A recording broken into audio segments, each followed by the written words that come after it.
पाकिस्तान और बांग्लादेश की तारीख का नहायत अहम दिन है। 10 दिसंबर 1971 में इंडियन आर्मी के 55 नौजवानों ने मशरकी पाकिस्तान को बांग्लादेश बनाने के लिए अपनी जानों के नजराने पेश किए थे। इंडियन आर्मी पाकिस्तान आर्मी के मुखालिफ खड़ी हो गई थी। आज वही एहसान फरामोश बांग्लादेश इंडिया को और इंडियन आर्मी को आंखें दिखा रहा है, इंडिया को धमका रहा है कि हम उड़ीसा पर, बिहार पर और बंगाल पर कब्जा कर लेंगे। 5 अगस्त 2024 को बांग्लादेश की आवाम ने शेख हसीना वाजिद का तख्ता पलट दिया था, लेकिन आज 4 महीने गुजरने के बावजूद भी बांग्लादेश एहतजाजों की आग में जल रहा है। बांग्लादेश की तमाम तर इंडस्ट्री तबाह बर्बाद हो चुकी है। कहा जा रहा है कि बांग्लादेश अगला पाकिस्तान बनने जा रहा है। बूढ़े हम सब पे मुंह के ऊपर तमाचा है, जितने भी इस्लामी कंट्री हैं, कि एक मुसलमान लीडर ने एक मतलब है कि हिंदू स्टेट में जाके पनाह ली है। किसी मुस्लिम कंट्री शेख हसीना नहीं गई। सऊदी अरब चली जाती, पाकिस्तान आ जाती, ठीक है, अफगानिस्तान चली जाती, किसी से इस्लामी मुल्क से तो कहती ना कि मुझे पनाह दें उसके और करीब। मगर उसको पता था कि मेरा सारी उम्र हमारे मेरे सर पे हाथ उसी ने रखा है ना, इंडिया ने रखा है। बांग्लादेश को स्टैंड उन्होंने किया है, तो जाहिर सी बात है उसको पता था कि ये हमें धोखा नहीं देगा, तो वो चली गई। जिस तरह वो डिमांड कर रहे हैं, मतलब बांग्लादेश के लोग शोर कर रहे हैं कि जी इसको दे दो, हम इस पे केस करेंगे, हम ये करेंगे, तो इंडिया कभी भी उसको नहीं देगा। हिंदुओं के खिलाफ वहां पे एक भरपूर कैंपेन चलाई जा रही है। उनको कहा जाता है कि दे आर सपोर्टर ऑफ हसीना वाजिद। हसीना वाजिद को वापस बांग्लादेश के हवाले करने के लिए यह भी एक मूवमेंट शुरू की जा चुकी है।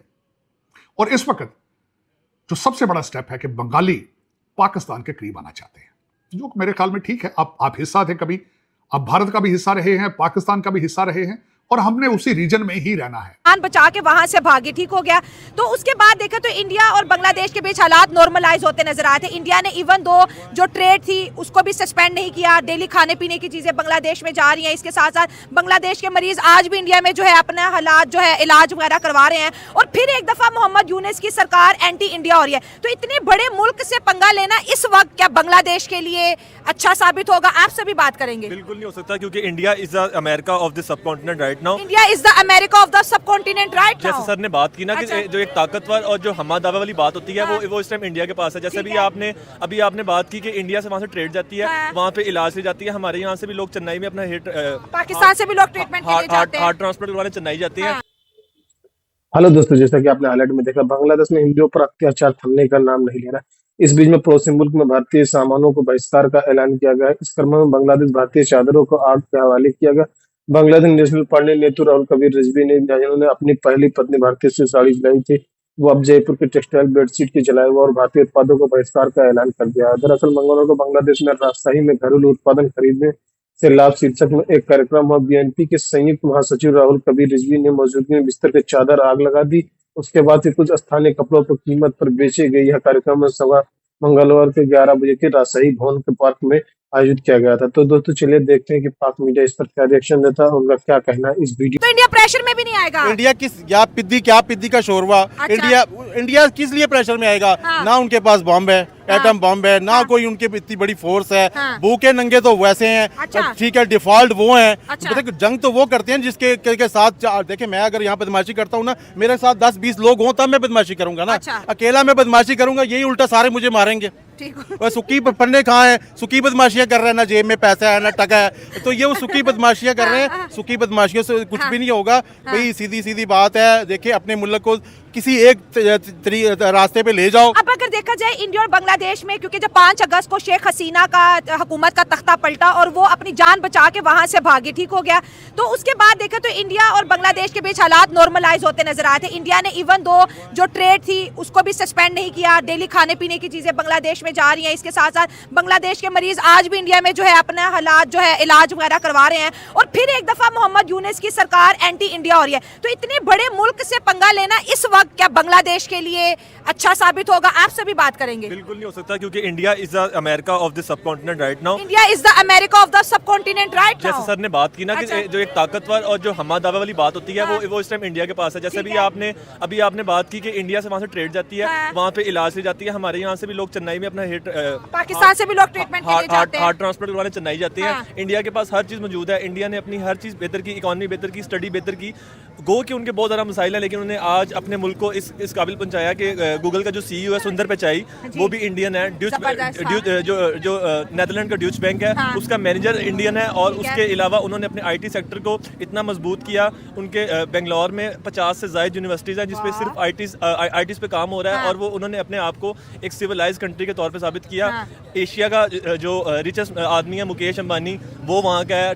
अडानी, बांग्लादेश में आज भी अडानी की बिजली यूज हो रही है, वो भी कर्ज पे, और इंडिया को आंखें दिखा रहे हैं। मैडम पाकिस्तान का मसला ये ना, यहाँ पे हर चीज की सहूलत है। मैं अगर आपको हर चीज की सहूलत दे दूंगा ना तो आप मेरी बात नहीं मानेंगी। अच्छा। और पाकिस्तान के लोगों को गुलाम, इब्ने गुलाम और इब्ने गुलाम बनाने का रवाज है और ये चलता आ रहा है। जैसे कि अभी अंकल ने बात की कि, और आपने उनसे सवाल किया कि वो क्यों किसी मुस्लिम नेशन कंट्रीज के पास नहीं गई। वी आर इजीली सेलेबल, हम बहुत जल्दी बिक जाते हैं। अच्छा। आप अगर आप इस्लामिक हिस्ट्री को भी उठा कर दे ले, एज अ मुस्लिम हम सिर्फ मुसलमान घर में पैदा हो गए, इसके अलावा हमारा मुसलमान होने में कोई किरदार नहीं है। हम पाकिस्तान की जो 100% अवाम है ना, to be very honest and to be very frank, उसमें से 105% अवाम झूठी है। 100 में से 105, 100 में से, क्योंकि हम दिन में 2 बार भी तो झूठ बोलते हैं ना। 100 में से 105% झूठे हैं। मैं आपसे बड़ा कहता नहीं है, जो कहता नहीं है वो उससे बड़ा झूठा हो जाता है, क्योंकि वो भी झूठ बोल रहा है कि मैं नहीं हूँ। तो मैंने बताया हम दिन में 2 बार भी तो झूठ बोलते हैं ना। तो 100 में से 105% अवाम हमारी झूठी है। और अलमिया ये है कि उस 105% में से 110 कहती है कि हम सच्चे हैं। क्या मैथ है ये देखना, ये क्योंकि हम दिन में 2 बार पे लागू हो जाएगा ये मैथ। ये मैथ मैम बड़ी देर से लागू है। जिस तरह कि आपने शेख हसीना वाजिद ने बात की ना, उन्होंने उस कंट्री के लिए काफी कुछ किया।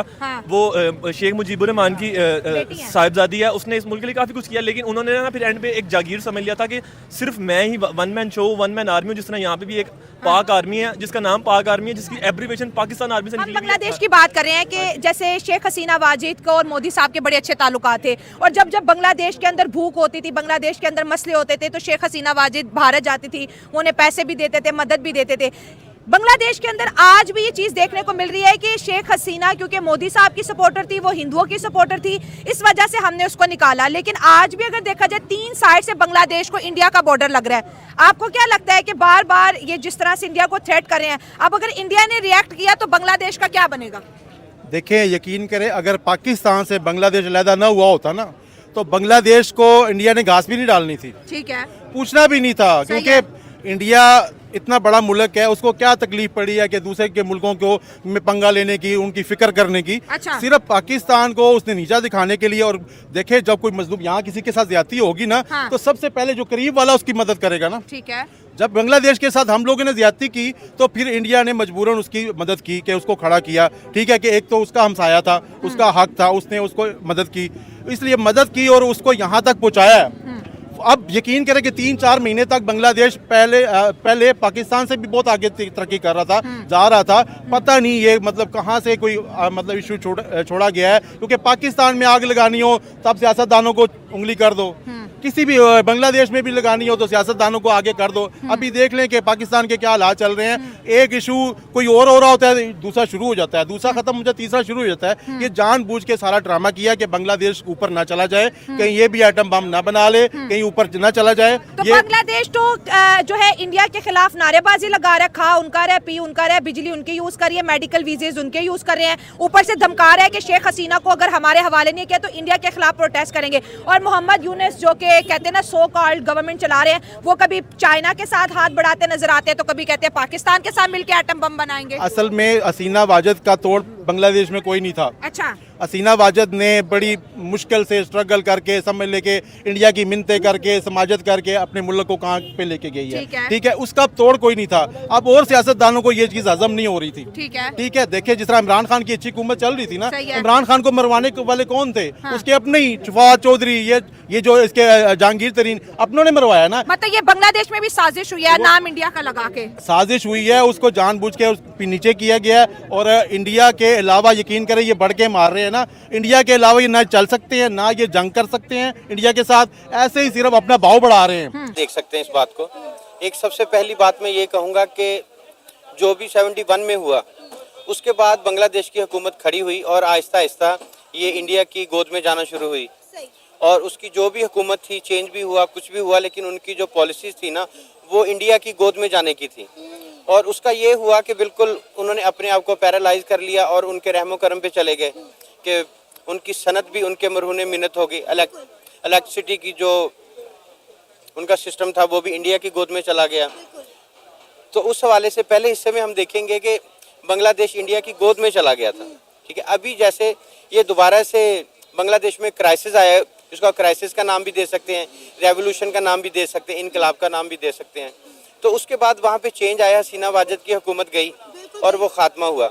उसके बाद वहाँ पे जो भी नॉमिनेटेड हुकूमत है या जो भी उनका एक स्ट्रक्चर खड़ा हुआ है, वो अब ये समझते हैं कि हमें बांग्लादेश को अपने पाँव पे खड़ा होना चाहिए, तो वो इस इंडिया की गोद से निकलना चाह रहे हैं। तो ये वो दूसरा व्यू है कि जिसको मैं ये कहूँगा कि मैं बांग्लादेश को मतलब ये कहना चाहूँगा कि बिल्कुल उनको अपने पाँव पे खड़ा होना चाहिए। और रही बात आंखें दिखाने वाली, तो अभी शायद वो इस पोजीशन में नहीं है कि इंडिया को आंखें दिखा सके। हाँ, कि इंडिया को आंखें दिखा सके। हाँ, अलबत्ता उनको अपनी पॉलिसीज पे बिल्कुल गौर फिक्र करना चाहिए, इम्प्लीमेंट करना चाहिए और बांग्लादेश को अपने पाँव पे खड़ा होना चाहिए। तो सर 5 अगस्त 2024 को शेख हसीना वाजिद का तख्ता पलट गया था, वो बांग्लादेश छोड़कर फरार हो गई थी कुछ ही घंटों के अंदर अंदर। आज हम बात करें 10 दिसंबर वाले दिन, 4 महीने का अरसा गुजर चुका है, तो अभी तक वहाँ पे एहतजाजों का सिलसिला बांग्लादेश में क्यों जारी है? बांग्लादेश अभी तक क्यों जल रहा है? क्यों वहाँ पे एहतजाज खत्म होने का नाम नहीं ले रहे? अब बांग्लादेश रो रहा है कि हमारी टेक्सटाइल इंडस्ट्री जो है वो तबाह बर्बाद हो गई है। जी बिल्कुल, देखिए ये रिएक्शन तो आएगा ना। मैंने इसीलिए पहले क्राइसिस का नाम लिया, क्योंकि बांग्लादेश एक कंट्री है, गली मोहल्ला, एक खानदान तो नहीं। ठीक है, और ये एक पूरा स्ट्रक्चर होता है हुकूमत का, और जो हुकूमत का स्ट्रक्चर है वो बनने में टाइम लगता है। और हमारे तो कोई भी हुकूमती पाकिस्तान में 5 साल का वक्त ही पूरा नहीं कर पाता, कोई भी हुकूमत का स्ट्रक्चर हो।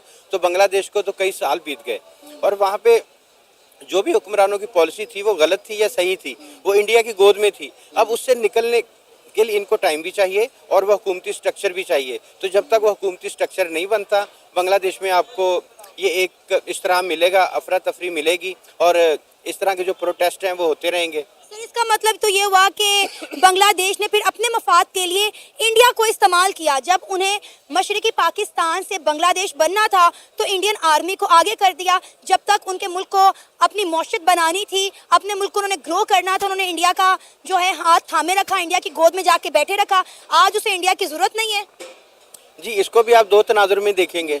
वो भी ये है कि जब 71 में ये सब कुछ हुआ तो इंडिया तो एक थर्ड कंट्री था, उसको क्या ज़रूरत थी कि जाके वो लड़के और पाकिस्तानी आर्मी को बीट करते। ठीक है, उन्होंने कर लिया, अपने मुफाद में किया कि पाकिस्तान को तोड़ा जाए, इसको कमज़ोर किया जाए, और दूसरा ये एक अलग बांग्लादेश बना लिया जाए और वो हमारी कॉलोनी बन के रहेगा। इंडिया की ये लॉबी थी, उसी के ऊपर काम करते रहे और कई साल उन्होंने गिरफ्त भी किया, अपने आप को मनवाया भी। अभी जब बांग्लादेश में ये रेवोल्यूशन एक आया, इनकलाब आया है, तो वहाँ का वो जो एक स्ट्रक्चर था कि जो इंडिया की गोद में था, वो तो उन्होंने गिरा दिया। अब जो नई तंजीम साजी हो रही है, वहाँ पे नई हुकूमत बन रही है, वो यही चाहेंगे कि हम अपने पाँव पे खड़े हों। अब इंडिया उनको उसके लिए इजाज़त देगा नहीं। सर ये कैसे अपने पैरों पे खड़े हो सकते हैं? बिजली इनकी अडानी ग्रुप की है सारी, फूड सप्लाई इनकी जो है 40% इंडिया से आती है, टेक्सटाइल इंडस्ट्री जो है उसमें भी आधे से ज़्यादा इंडियन फैक्ट्रियां मौजूद हैं। जब ये सारे क्लैशेस इनके आपस में खड़े हुए तो उन्होंने इंडिया को कहा कि भाई आप अपने तमाम प्रोजेक्ट जो हैं वो बंद कर दें। इंडिया ने भी गैरत का मुजाहिरा किया और अपने वक्ती तौर पर तमाम प्रोजेक्ट रोक दिए। अब जितनी उसमें वहाँ पे टेक्सटाइल इंडस्ट्री इस वक्त बांग्लादेश में लगी है, आधी से ज़्यादा तो इंडियन है, बिजली इंडिया की है, इनके मुल्क में जो खुराक आ रही है वो इंडिया से आ रही है। किस तरह इंडिया का बायकॉट कर सकते हैं और इंडिया के बगैर कैसे सर्वाइव कर सकते हैं? सवाल ये है मेरा। जी, इसको आप इस तरह सोचेंगे कि मैं आपको एक एग्जाम्पल दे देता हूं कि अब जो बांग्लादेश का जो प्रॉब्लम है वो है क्या। वो प्रॉब्लम बिल्कुल ये है कि जिस तरह मेरा एक घर है और मैं बिजली, पानी और खुराक मेरी साथ वाले से आ रही है। ठीक है, मुझे खाना भी वही प्रोवाइड कर रहे हैं, बिजली भी, गैस भी, हर चीज़ जो मेरी रोज़मर्रा की ज़रूरियात हैं वो दे रहे हैं। जब वो मुझे चीज़ें प्रोवाइड करेंगे तो मेरा खुद का तो घर ना हुआ ना, उसमें ना मेरी कोई सिक्योरिटी हुई, ना मेरी कोई चादर चार दीवारी हुई, ना मेरी कोई इज्जत हुई। जब कोई मेरे घर के अंदर आ जाएगा, कोई निकल जाएगा वहाँ से होके चला जाएगा। तो ये प्रॉब्लम इस वक्त बांग्लादेश की है। जो आपने कहा कि सब कुछ तो इंडिया का है, अब वो बंगाली भाई वो यही तो चीज़ देख रहे हैं ना कि सब कुछ तो इंडिया का, हमारा क्या है, हमें खुद साख्ता बनाना चाहिए। सर आपको लगता है कि बांग्लादेश इंडिया के बगैर सरवाइव कर सकेगा? क्योंकि इंडिया तो ये क्लेम कर रहा है कि बांग्लादेश दूसरा पाकिस्तान बन जाएगा, कंगालिस्तान बन जाएगा। नहीं, मैं बांग्लादेश को किसी और नज़र से देख रहा हूँ कि मैं समझता हूँ कि हमारे जो बंगाली भाई हैं, जो बांग्लादेश के हैं, वो अपने पाँव पे खड़े हो सकते हैं। जैसा कि आपने वीडियो में देखा, मुख्य अतिथि राहुल कबीर रिजवी थे, जिन्होंने भारतीय आक्रमणता का विरोध करने के लिए राजस्थान जयपुर टेक्सटाइल की एक चादर फेंकी तभी पार्टी नेताओं ने कार्यकर्ताओं केरोसिन छोड़कर चादरों में आग लगा दी। बाद में राहुल कबीर रिजवी ने घोषणा की मेडिकल कॉलेज के छात्र या कुछ कपड़े लाए हैं, इन्होंने कम कीमत में बेचे जाएंगे। फिर उन कपड़ों को बेच दिया जाता है, वह साड़ी 200 टका और लुंगी 100 टका में बिकती। इससे पहले राहुल कबीर ने रिजवी ने अपने भाषण में कहा कि हम भारतीय उत्पादों का बहिष्कार कर रहे हैं क्योंकि ये इस देश के लोग को अनुकूल नहीं है। उनकी दोस्ती सिर्फ शेख हसीना से है। बांग्लादेश 27 लाख टन प्याज की मांग है, हम 37 लाख टन उत्पादन करते हैं। तरह तरह के हथकंडे अपनाकर प्याज की कीमत बढ़ाई जाती है और करोड़ों रुपया खर्चा कर भारत प्याज की आयात किया जाता है।